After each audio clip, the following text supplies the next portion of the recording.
Halo guys, Assalamualaikum warahmatullahi wabarakatuh. Kembali lagi di channel saya, Diari PKH. Sahabat YouTube, bagaimana kabarnya hari ini? Semoga sahabat YouTube semua dalam keadaan sehat, tambah rizkinya, dan tentunya semakin sukses. Pada kesempatan kali ini saya akan menginformasikan kepada sahabat YouTube semua tentang KPM PKH dan BPNT yang berusia 40 tahun ke bawah. Ini ketar-ketir ya sahabat YouTube. Benerankah semua bakal dicabut bantuan sosialnya? Jangan khawatir, simak penjelasannya ya sahabat YouTube. Nah, untuk mengetahui informasi ini lebih lengkap, lebih lanjut, simak video ini hingga akhir. Jangan di skip supaya tidak menimbulkan gagal paham dan tentunya salah paham. Bagi yang baru gabung dan baru kenal dengan channel Diari PKH, saya ucapkan selamat datang dan terima kasih banyak. Saya mohon bantuannya kepada sahabat YouTube semua untuk terus mendukung channel Diari PKH dengan cara like, share, komen, dan tentunya silakan di subscribe channelnya, aktifkan notifikasi loncengnya supaya sahabat YouTube semua tidak ketinggalan di video-video terbaru di channel Diari PKH ini. Dan silahkan di share ke grup-grup media sosial sahabat YouTube semua apabila video kali ini bermanfaat. Oke sahabat YouTube, langsung saja saya akan melanjutkan informasinya tentang KPM, PKH, dan BPNT yang berusia 40 tahun ke bawah. Ketar-ketir, benerankah semuanya bakal dicabut bantuan sosialnya? Jangan khawatir para KPM yang berusia 40 tahun ke bawah, simak penjelasannya ya sahabat YouTube. Nah sahabat YouTube, setelah beberapa hari yang lalu pihak Kementerian Sosial Republik Indonesia melakukan rapat kerja dengan Komisi 8 DPR RI membahas tentang evaluasi ya terkait dengan bantuan sosial ataupun kerja dari Kementerian Sosial Republik Indonesia hingga pertengahan tahun 2022 dan juga proyeksi ya anggaran di tahun 2023 nantinya.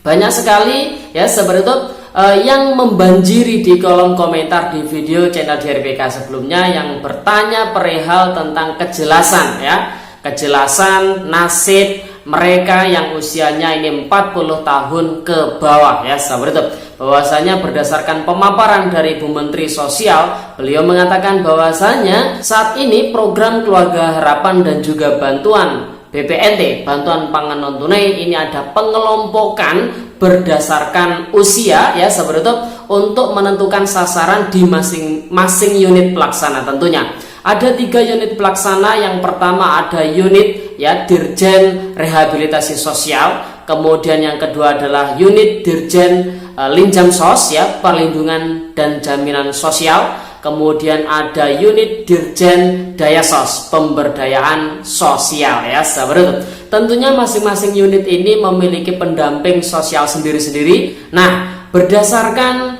apa yang telah disampaikan oleh Bu Menteri Sosial bahwasanya untuk kelompok penerima manfaat bantuan PKH maupun BPNT yang usianya masih produktif, yaitu dengan kategori kepala keluarga di usia 40 tahun ke bawah ya, ini yang dihitung adalah kepala keluarga. Jadi kalau misalkan kepala keluarganya ini usianya 40 tahun ke bawah, maka KPM tersebut masuk pengelompokan di unit pelaksana yaitu Dirjen Pemberdayaan Sosial ya sahabat YouTube. Bu Menteri Sosial menjelaskan secara singkat bahwasanya KPM yang masuk di dalam kelompok unit pelaksana Dirjen Pemberdayaan Sosial ini nanti adalah KPM-KPM yang menjadi target ya graduasi ya sahabat YouTube. Namun beliau tidak menjelaskan kira-kira target graduasi ini mulai kapan diberlakukan. Namun setelah atau seiring dengan rapat kerja Bu Menteri Sosial atau Kementerian Sosial Republik Indonesia kemarin dengan Komisi 8 DPR RI ya sahabat YouTube, dari pihak Kementerian Sosial Republik Indonesia, Bu Menteri Sosial ini menekan SK terbaru Menteri Sosial di tahun 2022. Salah satu poin pentingnya adalah pengelompokan usia yang nantinya lebih supaya mempermudah ya sahabat YouTube kerja dari Kementerian Sosial Republik Indonesia terkait dengan pengawasan dan juga evaluasi program-program bantuan sosial baik itu PKH maupun BPNT, di mana masing-masing unit pelaksana, masing-masing dirjen ini kebagian bantuan sosial baik itu PKH maupun BPNT, namun dikelompokkan berdasarkan usia ataupun sasarannya ya sahabat YouTube. Nah, banyak sekali yang bertanya kepada saya di kolom komentar di video sebelumnya, Mas, kalau misalkan penerima PKH usianya adalah sudah 40 tahun ke atas, sedangkan suaminya masih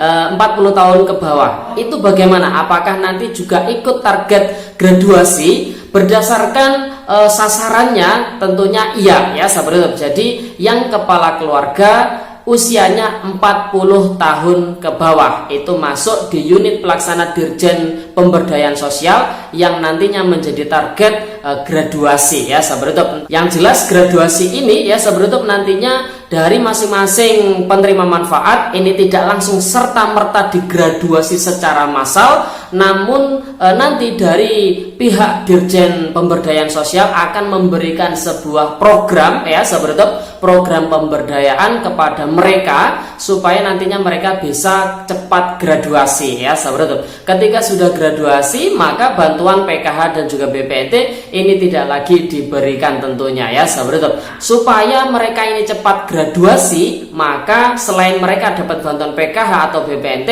mereka juga diberi program pemberdayaan. Nah, dengan program pemberdayaan tersebut kemudian ditambah PKH dan juga BPNT, nantinya mereka akan lebih cepat secara waktu, lebih cepat graduasi, lebih cepat sejahtera. Tujuannya seperti itu, karena mereka usianya ini masih produktif, yaitu 40 tahun ke bawah ya sahabat. Jadi selain mereka nanti mendapatkan bantuan PKH dan juga BPNT, mereka juga mendapatkan proses pendampingan dari pendamping pemberdayaan sosial ya sahabat. Jadi proses graduasi ini tidak serta-merta secara massal semuanya langsung digraduasi, karena mereka juga masuk ke dalam target penerima bantuan PKH, yaitu 10 juta KPM PKH di seluruh Indonesia dan juga 18,8 juta KPM untuk bantuan BPNT di seluruh Indonesia ya sahabat YouTube. Jadi sahabat YouTube semua yang usianya 40 tahun ke bawah, baik itu si penerima bantuan PKH atau BPNT-nya atau kepala keluarganya ya sahabat YouTube, yang jelas sahabat YouTube semua ini masuk di unit pelaksana Dirjen Dayasos Pemberdayaan Sosial, yang mana nanti proyeksinya selain sahabat YouTube semua ini mendapatkan bantuan PKH dan juga BPNT, seiring dengan berjalannya waktu sahabat YouTube semua juga diberi program pemberdayaan supaya sahabat YouTube semua lebih cepat graduasi ya sahabat YouTube. Tentu targetnya ada jenjang waktunya yang jelas ya sahabat YouTube. Ketika nanti jenjang waktunya sudah jelas sekian tahun pemberian bantuannya ya sahabat YouTube, maka sahabat YouTube semua ya harus graduasi tentunya ya. Jadi seperti itu ya sahabat YouTube. Mungkin itu salah satu cara dari pihak Kementerian Sosial Republik Indonesia untuk membuktikan bahwasanya memang untuk bantuan PKH dan juga BPNT ini berperan besar dalam penurunan angka kemiskinan. Jadi yang masuk di Dirjen Pemberdayaan Sosial ini juga sangat banyak ya, jumlah KPM-nya ada jutaan KPM baik itu PKH maupun BPNT. Jadi ketika digabung tentunya angka kemiskinan ini turunnya sangat signifikan ya sahabat YouTube. Jadi seperti itu ya sahabat YouTube. Informasinya bagi sahabat YouTube semua yang khawatir, ketar-ketir nanti saya bakal dihapus. Memang iya, siap-siap graduasi, namun ini tidak serta-merta, butuh waktu, butuh proses ya sahabat YouTube. Jadi sahabat YouTube semua sabar saja, diikuti arusnya, positive thinking. Yang jelas sahabat YouTube semua nanti tidak serta-merta dikeluarkan atau graduasi begitu saja dari pihak Kementerian Sosial Republik Indonesia, namun sahabat YouTube semua dibekali dengan program yang namanya program pemberdayaan kelompok rentan ya sahabat YouTube. Jadi jangan khawatir, insya Allah sahabat YouTube semua dengan ikhtiar, dengan berpositif thinking, dengan penuh rasa syukur, insya Allah sahabat YouTube semua akan keluar dari garis kemiskinan, keluar dari bantuan PKH maupun BPNT dengan rasa bangga bahwasanya sahabat YouTube semua sudah sejahtera ya sahabat YouTube. Amin. Oke sahabat YouTube, itu informasinya, semoga videonya bermanfaat dan sampai jumpa di video terbaru di channel Diari PKH yang akan datang. Sekian, terima kasih, salam PKH, wassalamualaikum warahmatullahi wabarakatuh.